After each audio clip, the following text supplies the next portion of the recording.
তো দর্শক, আপনাদেরকে একটি কবিতা পাঠ করে শোনাবো। কবিতাটির নাম হচ্ছে সুনামগঞ্জের রূপ।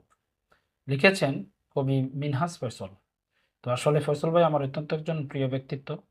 তারুণ্যের স্বপ্নগর নামে ওনারও একটি সাহিত্য সংঘ সমন্বয় করে থাকেন উনি। সব মিলিয়ে বিশেষ করে হাওরের বিষয়ে কবিতা দেখলে আমি খুব পছন্দ করি পড়ার জন্য। তাই এই কবিতাটি আমি যেহেতু সুনামগঞ্জের মানুষ, পড়ার জন্য খুবই আগ্রহ বোধ করছি। আশা করি আপনারা কবিতাটি মনোযোগের সাথে শুনবেন। সুনামগঞ্জের রূপ, মিনহাজ ফয়সল। নদীর বুকে স্বচ্ছ পানি ঢেউয়ে ভাসে ভেলা, হাওর ডোবায় জেলের জালে মাছে করে খেলা, রুই কাতলা বোয়াল চিতল বসত করে বিলে, সুনামগঞ্জের গুণী মানুষ টাটকা মায়া দিলে। দুপুর রোদে বাউল সরে রাকাল বাজায় বাঁশি, আমন বুড়ো আউশ ধানে গোলা বরে চাষি। ভাটির গায়ে ধীরে পায়ে নববধূ হাঁটে, সোনার ফসল মুচকি হাসে নকশি কাতার মাঠে। মরমী গান মধুর সুরে হৃদয়ের ছবি আঁকে, সুনামগঞ্জের সুকুমারী ছনের ঘরে থাকে।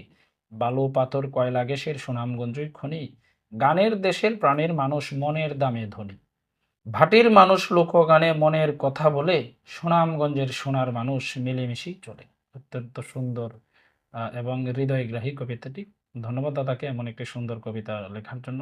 আর আপনারা যারা পাঠক, আমি আসলে আবৃত্তি পারি না, তবু যতটুকু সম্ভব আমি পাঠ করে জাস্ট শোনানোর চেষ্টা করেছি। তবে উৎসাহ পেলে আরো আপনাদেরকে কবিতাই বলেন আর গানই বলেন আরো শোনানোর চেষ্টা করব। ঠিক আছে বন্ধুরা, ভালো থাকুন আপনারা।